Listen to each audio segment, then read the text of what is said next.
అనుపమ గారు చెప్పండి. మ్యామ్, ఇందాక మాట్లాడుతూ ఇంతకు ముందు కొన్ని వచ్చినాయి కానీ బట్ కిష్కిందపురి నచ్చింది అని అన్నారు. సో ఇంతకు ముందు మీరు ఎన్ని హారర్ స్టోరీస్ రిజెక్ట్ చేసి ఉంటారు? ఎన్ని విను? చాలా చేసి ఉంటాను. అంటే హారర్ చేసినప్పుడు ఆ భయం రావాలి నాకు. నేను చాలా హారర్ సినిమాలు చూసాను చిన్నప్పటి నుంచి. నేను ఇప్పుడు కూడా నాకు చాలా ఇష్టం హారర్ ఫిల్మ్స్. అంటే థియేటర్కి వెళ్ళిపోతాను. తుంబాడ్ రిలీజ్ అయినప్పుడు మళ్ళీ రిలీజ్కి వెళ్ళి చూసిన పర్సన్ నేను. సో అలాంటి ఫిల్మ్స్ చాలా ఇష్టం. సో ఏ హారర్ ఫిల్మ్ అయినా ఇట్ షుడ్ స్కేర్ యూ, లేకపోతే చేయకూడదు. That's what it was. So ఈ నరేషన్ విన్నప్పుడైతే ఐ ఫెల్ట్ ఓకే, అలాంటి మూమెంట్స్ ఉంటుంది. And there is a possibility that people will remember and enjoy this film అనే feeling వచ్చింది. So thank you. Hi Kaushik. Chetan Baju garu. Kaushik, యాక్చువల్గా ఇప్పుడు కొంచెం నడుస్తుంది ట్రెండ్ ఏంటంటే కొంచెం లౌడ్ మ్యూజిక్ నడుస్తూ ఉంటుంది. ఎంత ఎక్కువ సౌండ్స్ వస్తుంటే అబ్బా చాలా బాగా బ్యాక్గ్రౌండ్ స్కోర్ ఇచ్చారు అని అలా అనిపిస్తుంటుంది. పైగా ఇంకా హర్రర్ సినిమా అంటే ఇంక చెప్పక్కర్లేదు.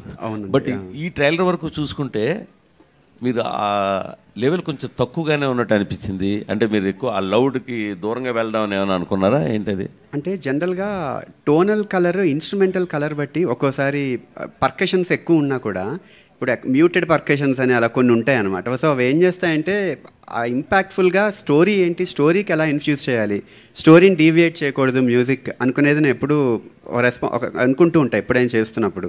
సో స్టోరీ డీవియేషన్ సీన్ ఒకవేళ ఏమైనా ఇంటెన్స్ సీన్ జరుగుతున్నప్పుడు పర్కషన్ కానీ ఇలాంటి ఎలిమెంట్స్ కానీ హెవీగా ఉన్నప్పుడు సీన్ మీద కాన్సన్ట్రేషన్ కన్నా మ్యూజిక్ మీద కొంచెం ఎక్కువ కాన్సన్ట్రేషన్ వెళ్తే మేబీ అందులో కన్వే చేయాలి అనుకున్న ఐడియాలజీ, డైరెక్టర్ అనుకున్న ఐడియాలజీ కొంచెం మిస్ అవ్వచ్చు. సో అది ఇన్ఫ్యూజ్ చేస్తూనే పర్కషన్ అవ్వచ్చు, లేకపోతే ఏ ఇన్స్ట్రుమెంట్ అయినా ప్రాపర్గా దానిలో బెడ్లో ప్లేస్ అయి ఉండాలి. సినిమాని ఎప్పుడు డీవియేట్ చేయకూడదు మ్యూజిక్ అనేది ఎప్పుడు పెట్టుకుని ఉంటా నేను జనరల్గా.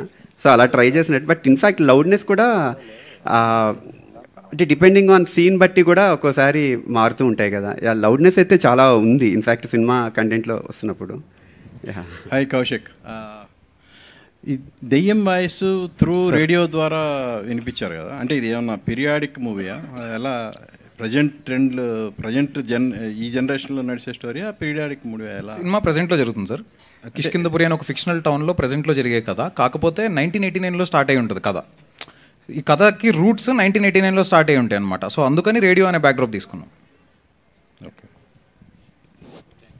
సార్, మ్యూజిక్ డైరెక్టర్ గారు, హీరో గారు డైలాగ్ చెప్పింది చాలా బాగుంది సార్. ఆ ఎమోషన్ ట్రైలర్లో చూసినప్పుడు డైరెక్టర్ అండ్ మ్యూజిక్ ఇద్దరు కలిసి చెప్పాలి దీనికి ఆన్సర్. మ్యూజిక్ బాగా ఇచ్చారు, ఎక్కువ సౌండ్ వచ్చేసింది.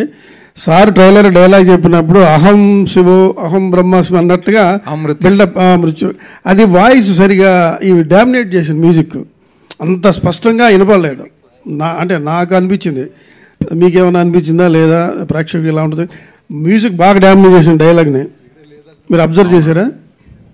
నాకు పర్సనలీ నాకు అనిపించలేదు సార్. అంటే బికాస్ మేబీ మీరు ఒకసారి ఆన్లైన్లో కూడా చూడండి తర్వాత. బట్ డెఫినెట్లీ డైలాగ్ అయితే చాలా క్లియర్గానే ఉంటుంది సార్.